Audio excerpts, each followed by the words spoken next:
They're both, hey. Flowing water is like a spring, and trickling water is like a mikvah. The Tzaddik testified that when the flowing water is more than the trickling water, it's valid. And if trickling water was made to flow, it may be blocked even with a stick or even with a cane, and even by a zav or a zava, and then one may go down and immerse himself. These are the words of Rabbi Yehuda. Rabbi Yoshi says one may not stop the flow with anything that is susceptible to tumor. If a wave that became separated consisted of 40 saw and it fell on a person or on utensils, they become tahu. In any place that contains 40 saw, one can immerse himself and one can immerse himself things. Hence, one may immerse things in pits or in ditches or in a donkey track that is mingled in the countryside. The Shammai says one may immerse things in a river that flows down a mountain. Basila says one may not immerse anything therein. They agree, however, that one may make an encounter with utensils and then immerse himself therein. But the utensils themselves used to make the enclosure are not deemed as immersed. Any water that mingles with a mikvah is like a mikvah. In the case of holes, anything in the case of holes in a cave or cracks in a cave, one may immerse something in them, however they are. But in the case of a dugout under a cave, one may not immerse anything in it unless there is an opening the size of a water skin tube. The Yehuda said, when is it so? When it supports itself. But if it does not support itself, one may immerse something in it, however it is. Okay. All right. Dili shehu male kalim v'hitzbilan. Okay, so what we're talking about here is a bucket, but our Mishnah is talking about a bucket, even one that is talking about a bucket with a very, very small aperture. In other words, it's almost sealed. So it's like it's more. I don't know actually what the right term is for this, because I honestly can't think of any good use for a kli like this. But somehow there's a lid on it. And he put the kalim inside there, but the lid is not watertight. It's just got a little bit that allows water in and out. Okay. Here it says approximately the cover would be approximately 2 inches, which is like nothing really. A bucket like that with 2 inches. So with the opening is as much as 2 inches. So the bucket referred to here is of a different design than a usual bucket nowadays. It only has a small opening on top, somewhat even smaller than a water skin tube, which is approximately 2 inches. See, that's the thing, is that that somehow there are other kalim inside it. How did this other kalim get inside? That's really my question over here. Is how did those other kalim get inside if it's got such a small opening? So the situation that we're set up with is a bucket which itself needs tevila. Because it's used as a kli suda for some reason, and it's got a lid that closes on it, and you've got other kalim inside it that also need tevila. Okay, since everything needs tevila and it's not a watertight lid, so the water inside the bucket mixes with the water outside, and the bucket itself needs tevila. Everything inside there is considered that it's been toggled. Okay. So the bucket does not, it allows the water in and out, and therefore all the water is considered connected, and the kalim inside the bucket are also tower. Well, it says it's lotaval, meaning that the bucket itself is already tahor, doesn't need tevila. So let's say it's not a kli suda, and all he wanted to do was tovel the dishes that are inside it. Then we do not consider the water connected until you've got that water skin opening, which ArtScroll said is 2 inches, which is quite big actually. I would have thought it was smaller than that, but okay. So the water is not. So if the kli itself needs tevila, then you don't need the aperture. Such a big aperture, but if the kli on the out that's containing them does not have a big enough aperture, then the kalim inside do not work. This, by the way, we just need to clarify, is only when we're toveling things for truma, but to kodshim, everything has to be toveled individually. Okay. Gimel, shalosha mikvaos. So you got a setup of 3 mikvaos, 3 small mikvaos. Bezeh isrim sa'a, bezeh isrim sa'a, bezeh isrim sa'a ma'im she'ubin. So the first 2, they're 3 in a row. Okay, the first 2 each contain 20 sa'a. And the third one has got 20 sa'ah, but this one's got ma'im she'uvin in it. The other two have got kosher water in them. V'sha'uv min atzad. So the one that's got ma'im she'uvin is on the side. The Yadu Shlosha. So three guys got into these little holes and pushed the water level up. Okay, until the water levels popped up over the surface, and the three sets of water touched each other. So now they're all mixed together. So now all the mikvaos become tahor, because you've got the first two are equal 20, and the two 20s make up 40. So now between them, they're now a kosher mikvah, and they touched the ma'im she'uvin, and by hashaka they turned it into a kosher mikvah. That water is now kosher. Right. And all of the people who toiveled inside there are also tahor, because it turns out that between them they toiveled in a mikvah of 60 sa'ah. Okay. However, haya hasha'uv be'emtza. What happens if the ma'im she'uvin was the one in the middle, and you had the same thing? Everyone got in, and the water level rose up to mingle in the middle. Then nothing changed. Okay. Because the ma'im she'uvin is in the middle, the ones on the outside don't get to join to make the 40 sa'ah. Okay, now you might say, okay, but hold on a second. You've got two mikvaos on the outside that have got now got ma'im she'uvin mixing into them. Doesn't that puzzle them? So in this case, no, because we don't know how much went in, and it's not like we didn't have 3 logim of ma'im she'uvin being poured into the mikvah. It's just somehow mingled. And that does not make it. That does not make the mikvaos on either side puzzle.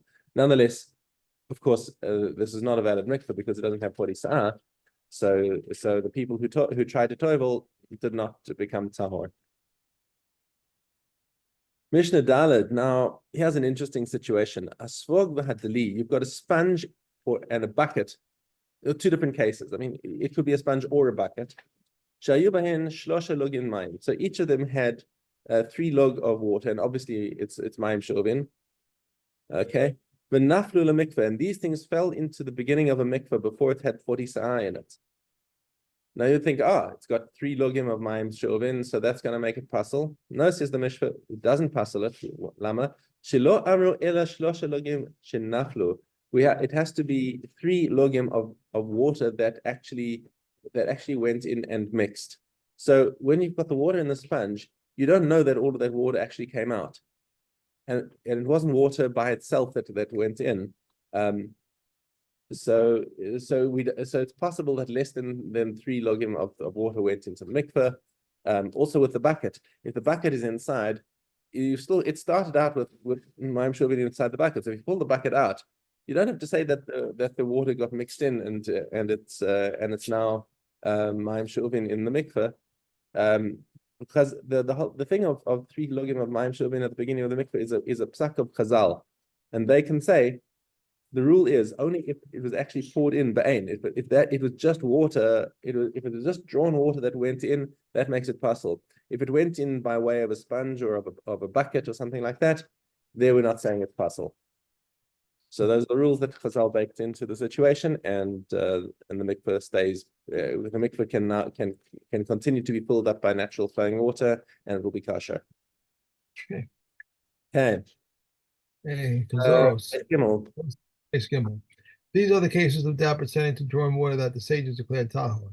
There is a doubt whether it fell into the mikveh or it did not fall, or alternatively, even if it definitely did fall, there is a doubt whether there was 40 saw in the mikveh or whether there was not. And alternatively, there were 2 mikvahs, one containing 40 saw, the other not, and it fell into one of them, but he doesn't know which one it fell in which one it fell. These doubtful cases are adjudged tahor because there is something on which to depend. But if they each contain less than 40 saw and it fell into one of them and he does not know which one it fell, this doubtful case is adjudged tameh because there is nothing to defend on. Eliezer says 1 refusal of warm water disqualifies the mikvah at the beginning, and 3 lugum on the surface of the water. But the Chachamim say both at the beginning, at the end, the amount is 3 lugum. If a mikveh has 3 hollows, each containing 1 log of drawn water, whether it is known that 40 sore of valid water had already fallen into the mikveh before they reached the 3rd hollow, it is valid. Otherwise, it is invalid. And Beit Shimon says declares it valid because it is like one mikveh and next to the other mikveh. Okay. And we have Horos. Tahara. The Rishon and the Shani of Truma are tamei and contaminate with Tuma. The Shlishi is disqualified and does not contaminate with Tuma, and does Tuma, and the revive may be eaten in a dish containing sacrificial foods. The Rishon, Shani, and Shlishi of sacrificial foods are tamei and contaminate with Tuma. The Revi disqualified but does not contaminate with Tuma, and the Chamishi may be eaten in a dish containing sacrificial food. The Shani of cooling conveys Tuma, so cooling liquefies and disqualifies Tuma foods.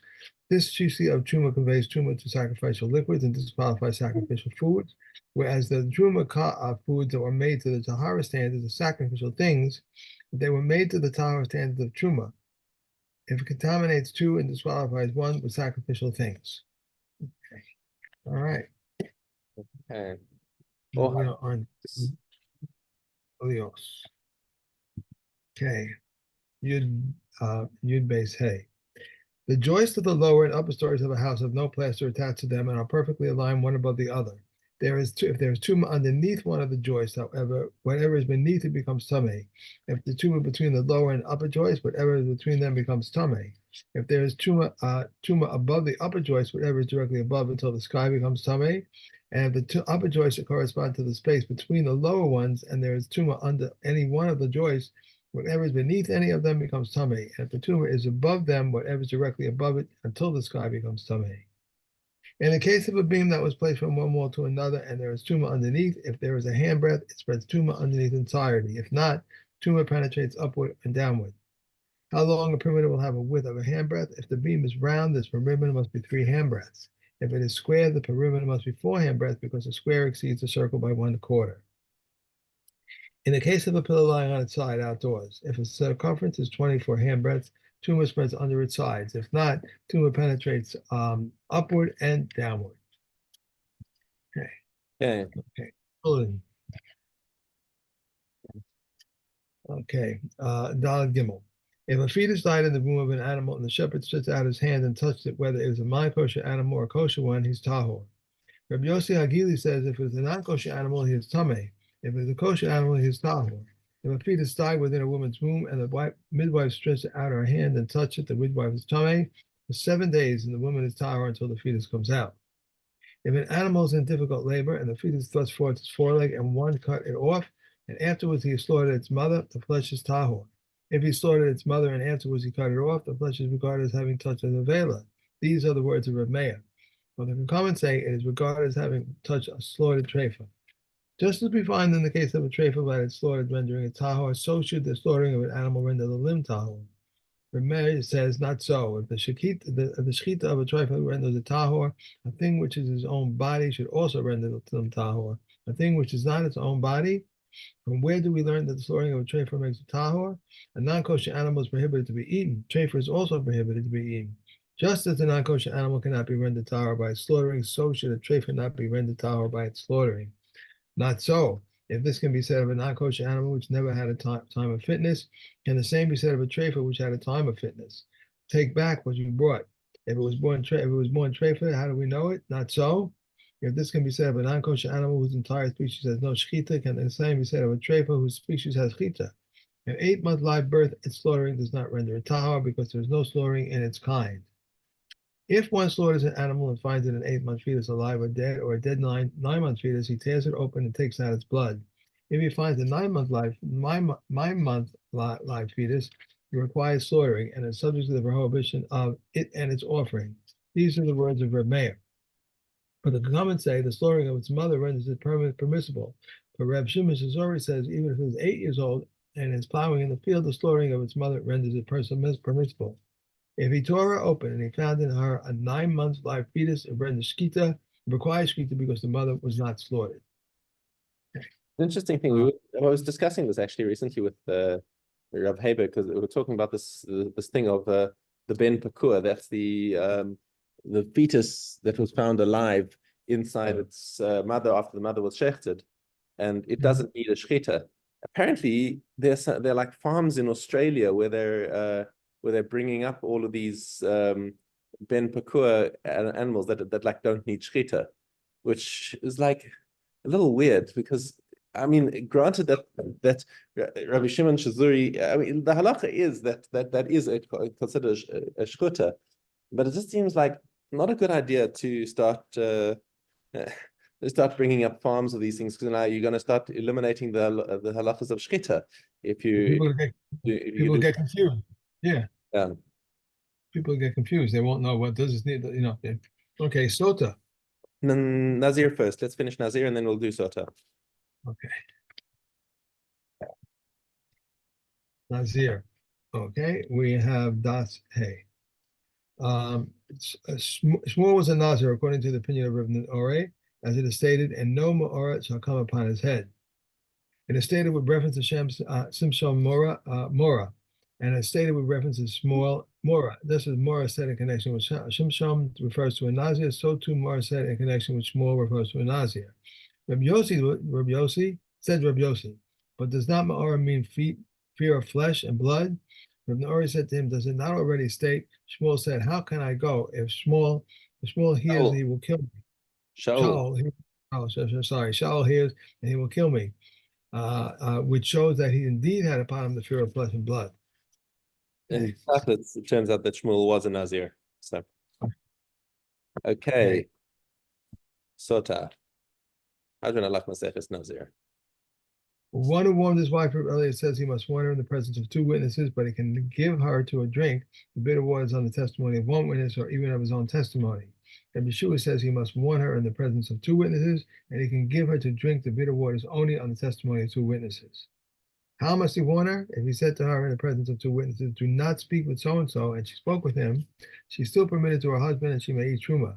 If she went with him into a secluded place and stayed with him long enough to become defiled, she is forbidden to her husband and forbidden to eat truma.